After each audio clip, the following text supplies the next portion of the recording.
It's Wednesday, November 20th, 2013. I'm Rim. I'm Scott. And this is Geeknights. Tonight, short reviews of Yowamushi Pedal and The Wind Rises. Let's do this. So I've been playing that Pokemon X now. It's about time. No, you're not. You're playing... Oh, you are playing Pokemon X. Yeah. I'm still playing Pokemon Black 1. Yeah, you know what? I skipped. I played the original Pokemon. Mm-hmm. I played Pokemon Pearl, and now I'm playing X. And I nothing beat in between. every Pokemon from Red up to... Well, one per generation, right? I beat one Pokemon per generation all the way from the beginning, when that was the only Pokemon there was, up to... I'm in the middle of Black, so I'm not going to break my chain. You know what? Fuck all those games, because of all the Pokemon that have come out recently, X is just the best iteration. You know, the by newest far. Pokemon has almost always been the best Pokemon. I know, but it is this rare. It is rare that the newest generation is not the preferred generation. But in terms of my own enjoyment of Pokemon, one, this game, like you walk in and you do your basic stuff, and then right away the game's like, yo dog, here's some rollerblades so you can go fast. Yo dog, you want another starter? Yo dog, here's everything you want to make the game awesome right the fuck away. XP share, that's just an option. You get it like 5 minutes in. But it's leaning towards what we want, which is just pick your stats, pick your level, but it's not quite there yet. EV training, you can just click on that. But there's 3 things I've noticed about this game that I kind of want to talk about briefly, guys. So one, the sexual overtones related to balls in the side dialogue have always been there since the very first Pokemon. is a little more prominent in this one. Okay. That every 5th or 6th person I talk to is like, yo, I've got the best balls around. You want to see them? Yeah. Like it's kind of amazing. Like Are they dark balls? Dusk balls?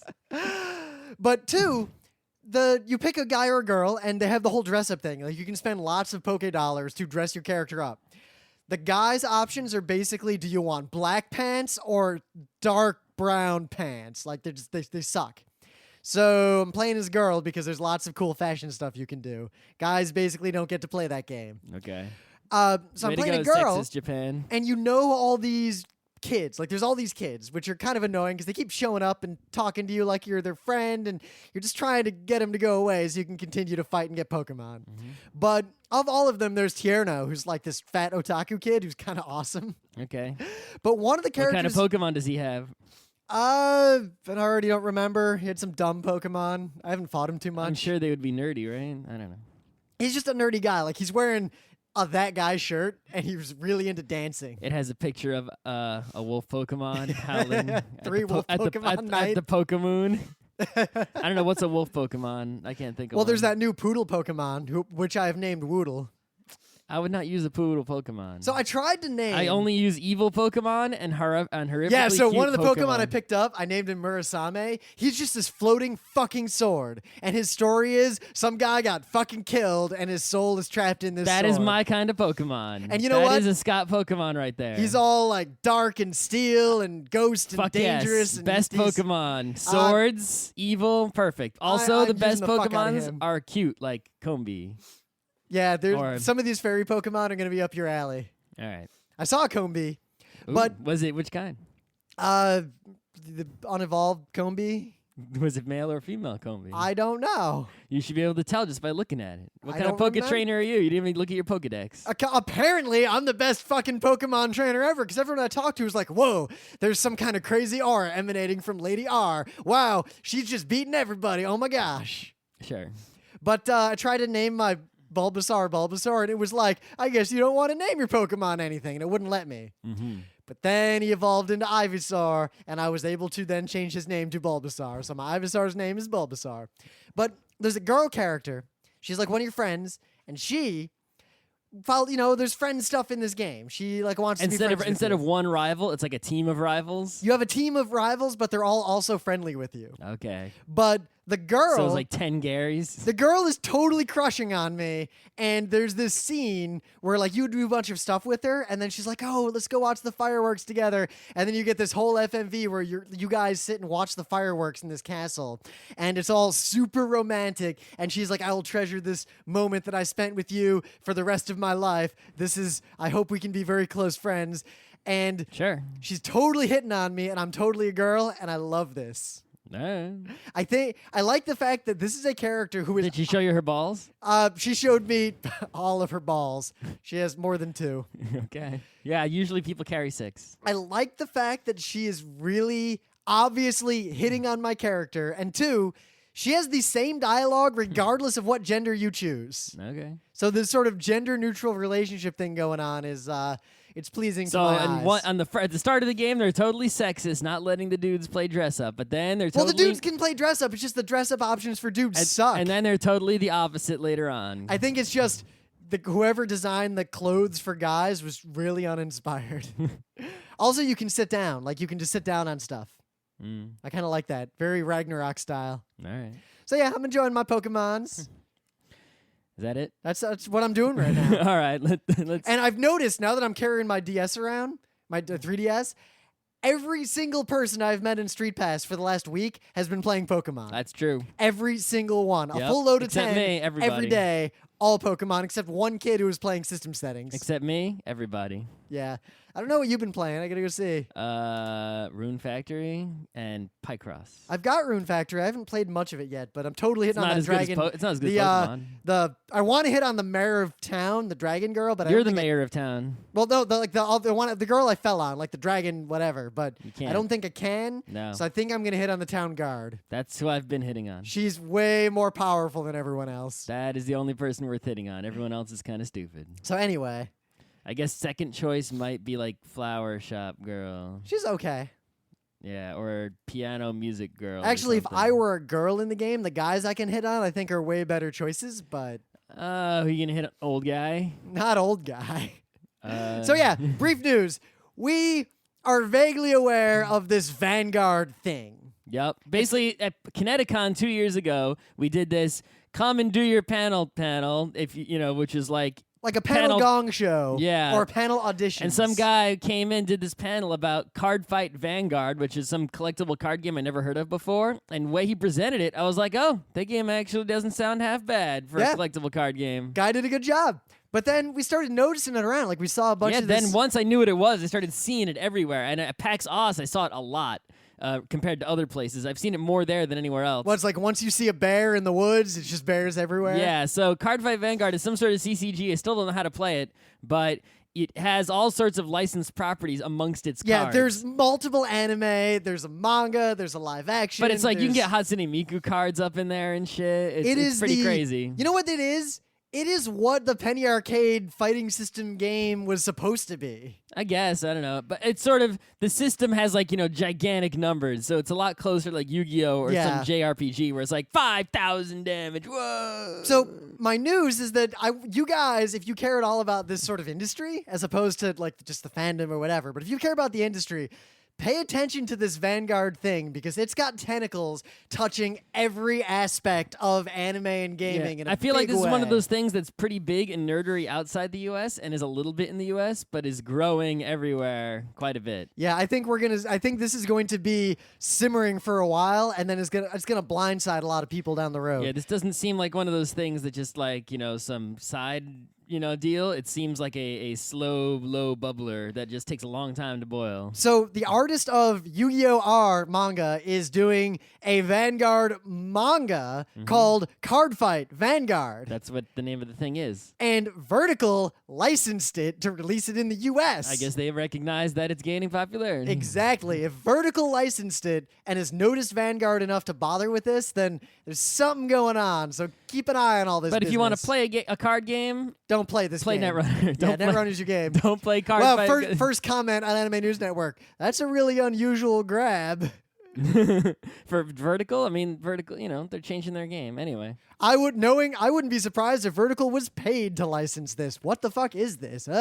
See? No one knows. I know what it is. Yeah, we know. We just know more than those people. So yeah, thank you, dude, for doing that panel at our Gong show about Vanguard. So now we notice all the bears shitting in the woods. Exactly.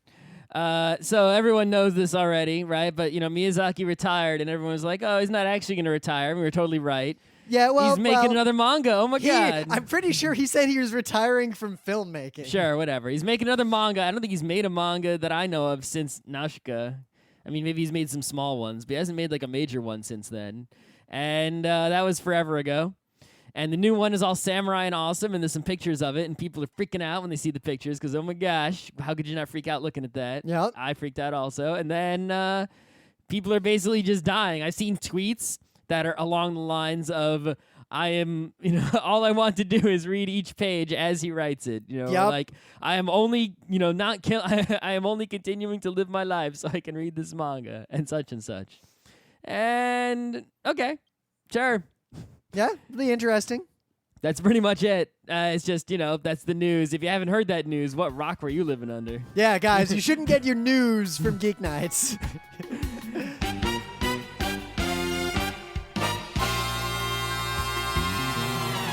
But anyway, things of the day. So, I did that Gemfire live stream. That's not my thing of the day, but because of it, I kind of got curious about Gemfire because it's a really simple SNES game. It's one of those, it's in the genre of there's a map with a bunch of numbers and you move guys around. Very Nobunga's Ambition, very... Nobunga.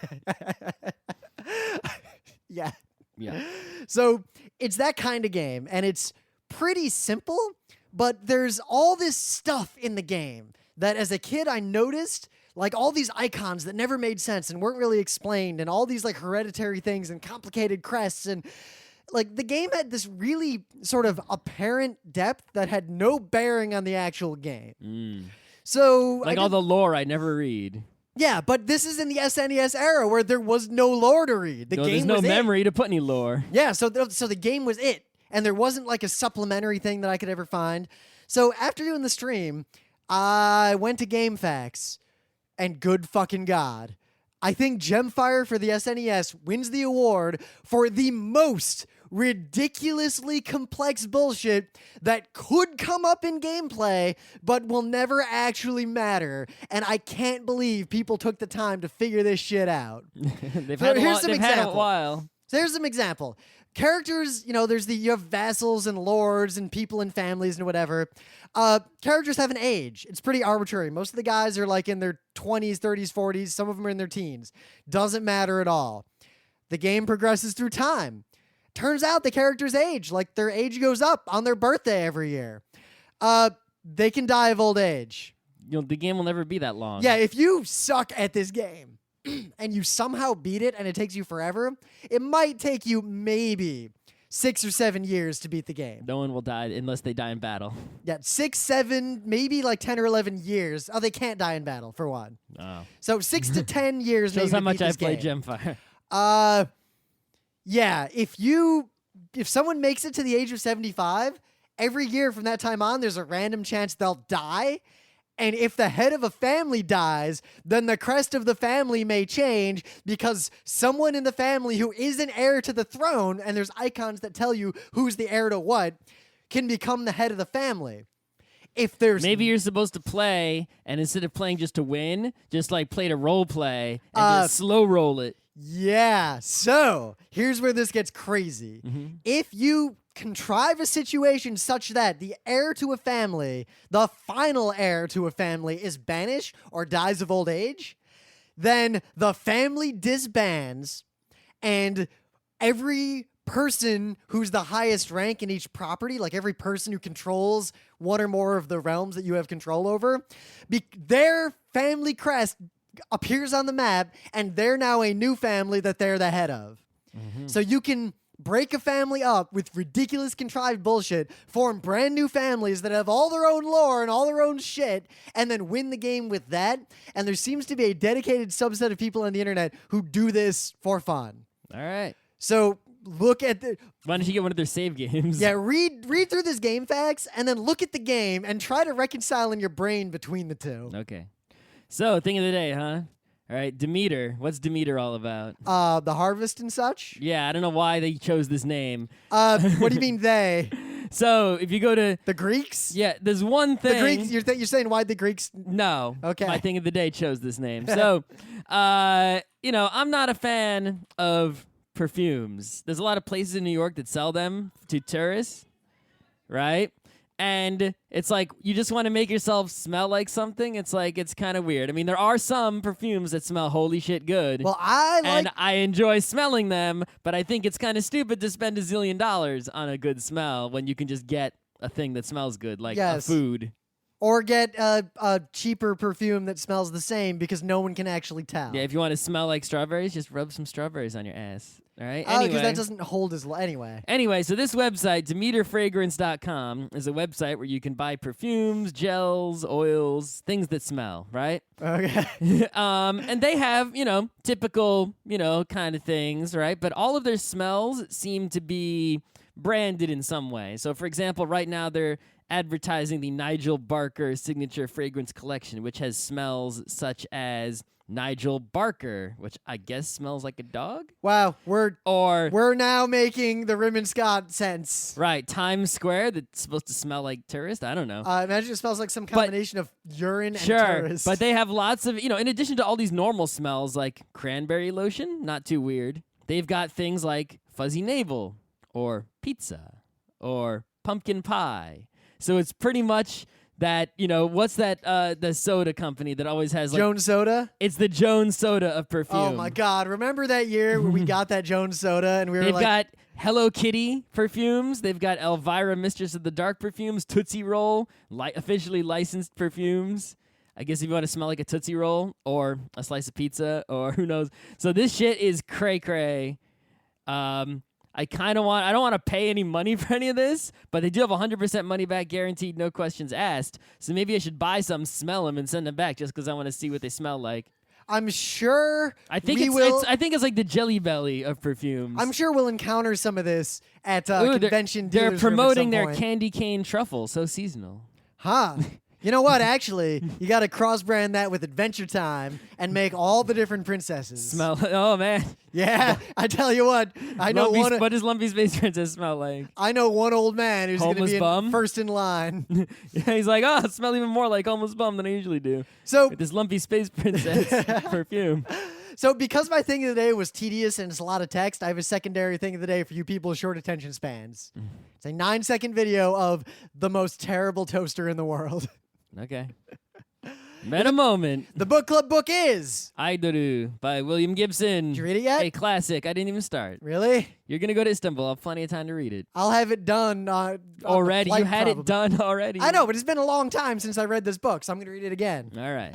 Anyway, we can do the episode real soon then, instead of having a huge long time between the... Yeah, I don't know why we had such a long time before. Like, I can't imagine what happened there.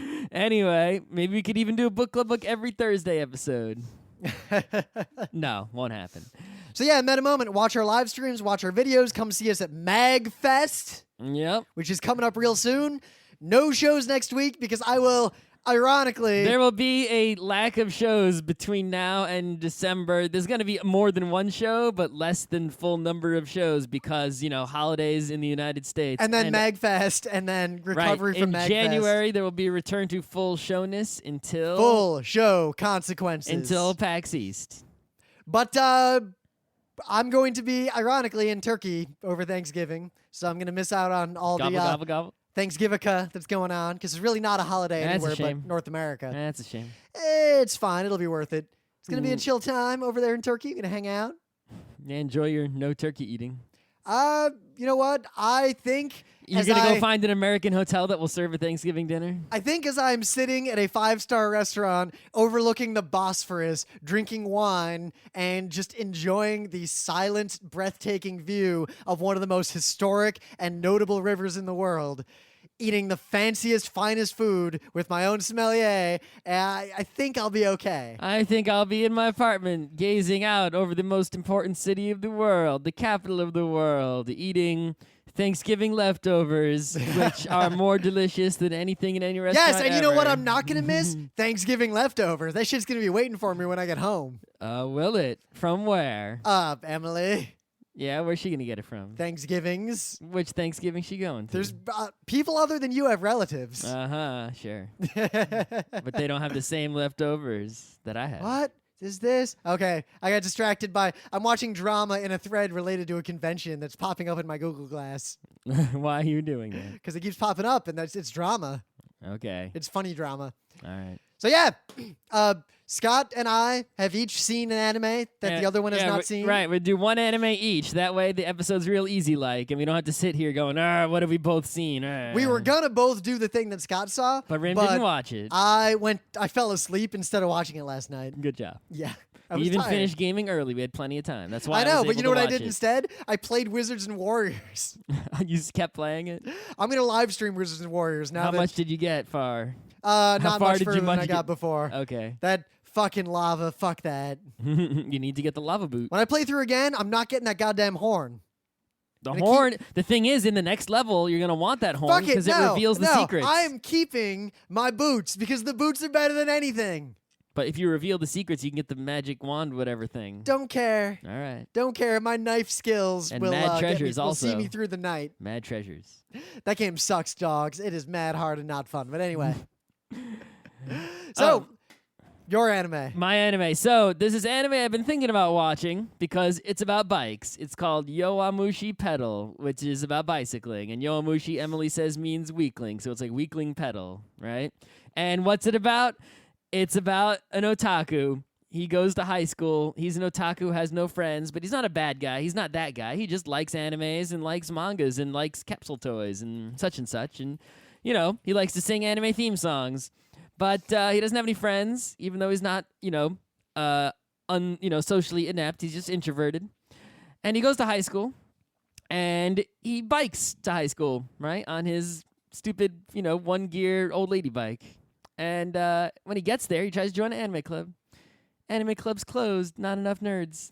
No nerds. And he was totally, all he wanted to do, it was like us going to RIT. He's like, finally, there's going to be some nerds. I'll have friends. Oh, my God, no. But much like Takumi of Initial D, right, in that Takumi magically gained car racing skills by delivering tofu. This kid, his name is Onoda Sakamichi, right? Yep. He biked all the way to Akihabara every week on his shitty bike, right? And and does he have the cadence of the gods? He has the cadence because basically when he got the bike when he was like in 4th grade or some shit, right? And his parents didn't want him to go very fast, so his mom changed his front gear to a small one, thinking, oh, he'll just go to the train station and then take the train to Akihabara. Nope. He biked with the tiny gear all the way there and back really fast. So he had the cadence of the gods. And when he gets to school, there's a bike racing club that's serious biz. And there's a nice girl who works at the bike shop that her brother runs and her family owns and who used to go to the school. And all these people, they notice him because they see him biking up the back hill of the school, which is the crazy hill. And he was biking up it comfortably while singing an anime theme song. And that someone saw him do that and was like, whoa, snap. And then they discover that he's good at biking, and he discovers he likes biking, and it's the most generic anime in the entire universe. So I have never seen an anime more average and generic than this anime. Is it the Initial D of biking without music? It is the Initial D of biking with better animation and no music. That is look at his dual braking technique, front back. He's alternating. That hasn't happened yet. So far, it's been like raise your seat up. Oh, snap. Or I installed a front derailleur on your bike. Oh my God, I changed gears. Or get behind me, the wind is coming. All that, right? And it's just like Initial D. Wow, he's doing a drift. Yes, his car is a front wheel drive. Therefore, right? There was a whole. Now, the only thing I can say about this show that actually makes it a little bit not as good as Initial D, besides lack of music, is the pacing is slower, right? There was just a whole episode where all they did was bike to catch up to a Yakuza driving in his rice car so that they could throw a cigarette butt back into the window. That was an entire episode. The show moves so slowly, right? It's like in the opener, it's like you see him with a helmet and he's got a new road bike and not his, old lady bike. And the show's going there, right? To where he's going to join the bike club and race and he's going to make friends with all these people, right? But I'm already on episode 4 and he hasn't even met more than 2 bike club people, and he's not in the bike club, and he doesn't have a helmet, and he doesn't have a new bike yet, and he's just like, oh my God, this thing's there are 12 episodes announced so far. Right, well, so far there's 7 on Crunchyroll, so this thing better pick up the goddamn pace, because it's not going anywhere right now. Episode 8 is entitled Sprint Climb. Yeah. Get some uphill action. So I wish it would move along faster. It might be more interesting. But I think what it comes down to is because this show is just so exactly average anime, 100%. Not bad, not good. Just cookie cutter anime. So sea-level anime. To the maximum, it is the cookie cutter anime. If you care about bikes, you should watch it. If you don't care about bikes and you don't want to start caring about bikes, don't watch it. So here's my question. It's not worth your time. Is it accurate, at least, the bike stuff? It is 100% realistic, no supernatural nonsense whatsoever in terms of bikes. The only thing that is not accurate is that some of the bikes, they change the brand names. Like the guy with the Trek, it says like Track. Ha! And the guy with like the Scott bike, it says Skolt. You know what that tells me? It tells me that this is not going to be or never was as popular as Initial D, because Initial D was the cars. Yeah. From day one. Exactly. If you, this clearly whoever made this is a bike nerd, though, right? You know what would be a good thing to do? Make a supercut of all the bike advice from this show and turn that into a, listen, shithead, here's how to use your goddamn bike. Yeah. That's pretty much it. All right. But yeah. So Emily and I saw the last screening in Manhattan of The Wind Rises, Hayao Miyazaki's last movie. Quote, last movie. We'll do a full review later. Emily and I have seen it. Scott hasn't yet. I'll definitely see it before I die. The one thing I can say is that, as we say with every can help anime it. movie that isn't just a Pokemon One Piece sequel, You should see it no it's an matter anime what. movie. There aren't too many of these. If you like anime, you should watch every anime movie that comes out. Except for the Pokemon ones. And Yes. maybe even those. Every anime movie that comes out that does not have a number in the title. One Piece movie 20. Yes. Though even then, there's the one that was done by Hosoda that we reviewed, the Baron Omatsuri. Which I didn't really like that much. I Anyway. didn't like it either, but it was memorable. I like One Piece TV more than that. You think that. Try watching it again. That's true. But I like the thing is One Piece manga. It's like I liked it when it moved along, and I didn't like it when it didn't move along. I just want happy pirates that move quickly. Yeah, that happened in parts of the TV and the manga. So, The Wind Rises, if you don't know anything about it, it is a huge departure from what any casual fan of anime would expect a Miyazaki movie to be. It is about... Okay. It is basically... It's not even similar to Porco Rosso or anything? So it shares some similarities to Porco Rosso, but it's historical drama. It is a fictionalization... So it's Porco Rosso plus Grave of the Fireflies? This is a fictionalization of the life of a real person. Okay. A controversial person. Jiro Horikoshi. Fighter plane designer for Japan, Imperial Japan, World War II. Okay. You know, the guy whose prototypes led to the development of the Zero. Mm-hmm. And obviously controversial for all the reasons that should be eminently obvious. Well, he can't be. I mean, yeah, obviously, but I mean, is the guy who designed the F-15 controversial? So how is it any different? That's kind of what this movie is about, actually. Right? Because the story of the movie is that he has this dream as a kid, and the dream is about Giovanni Battista Caproni. Hey, Italiano, Mario. Who basically racist against Italiano. Did the same thing that Jiro did for Italy in World War I, and Made the Red Barons plane? The running theme is that Caproni and Jiro both did the same thing. They ignored, but were aware of, the ramifications and uses of what they were building, the war machines they were building, because their dream was to make beautiful flying machines, and there is no way to make them except to make them for people who will use them for bad things. What if you make them for people who will deliver the mail with them? There weren't people like that who would give you the opportunity to make them. Oh, what about in France? L'Air Postal. Yeah, when did that happen? And where did the original planes come from? Yeah, I'm just saying. Yeah. So the movie is beautiful. The movie, if I have to sell you on the movie... What Ghibli movie is not beautiful? Even stupid It's Earthsea particularly is beautiful. And one notable thing I want to bring up about it is that the soundscape, the Foley, the sound design, is like something I've never heard before. How could that be possible? A sound that people have All not of the heard? sound effects in this movie are humans doing the helicopter blade, helicopter blade, helicopter blade thing. What? Yeah, literally. The sound effects are like when planes explode and things happen, it's people going "Pachoo!" What? That sounds dumb. Yeah, but That when can't be you hear, true. Yeah, so watch the movie and you'll see what I mean. It Did works. they filter it heavily to make it? They filtered it enough, but it is obvious that it is humans. And there's a sort of undercurrent that is backed up both by the sound design and the way planes are drawn and the way people I dream wonder about who planes. thought about that. The planes they are Is making. the whole thing like someone reading a storybook? No. And that why it makes it No. Okay. The plane is a literal, here is Japan. It starts with the Kanto earthquake. It ends with the end of his life post World War II. All right. And it shows all the eras of Japan accurately, historically accurately. And he is sort of floating through this world, dreaming of making these planes. You could argue that the planes are literally, in a sense, made out of the blood of the bodies of the people who are killed by them. And the sound design Demon blood sword. being people and the planes being made of people kind of drives and drives and drives to Oh. this point. I get it. And yeah. And there's something, Caproni says something, the Italian designer, to the effect of, see this plane? That's the beautiful plane I made that was used as a fighter, bomber. None of them came back.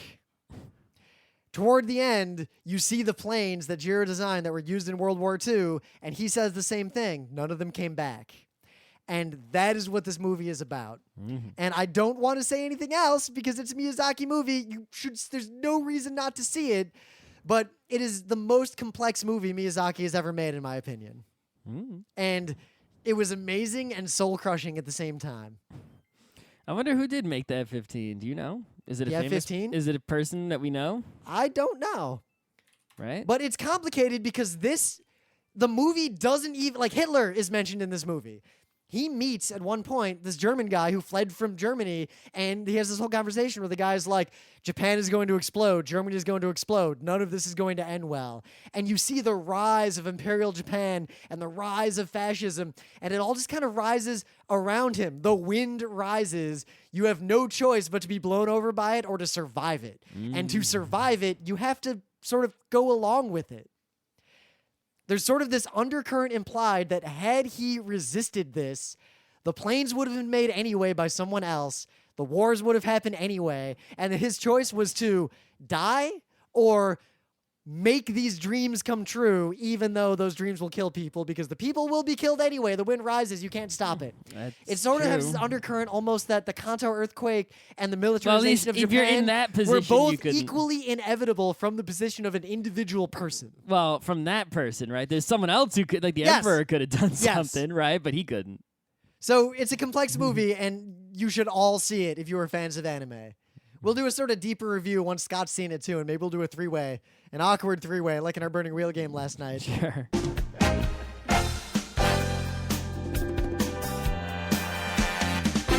This has been Geeknights with Rim and Scott. Special thanks to DJ Pretzel for the opening music, Kat Lee for web design, and Brando K for the logos. Be sure to visit our website at frontrowcrew.com for show notes, discussion, news, and more. Remember, Geeknights is not one, but 4 different shows. Sci-Tech Mondays, Gaming Tuesdays, Anime Comic Wednesdays, and Indiscriminate Thursdays. Geeknights is distributed under a Creative Commons Attribution 3.0 license. Geeknights is recorded live with no studio and no audience. But unlike those other late shows, it's actually recorded at night.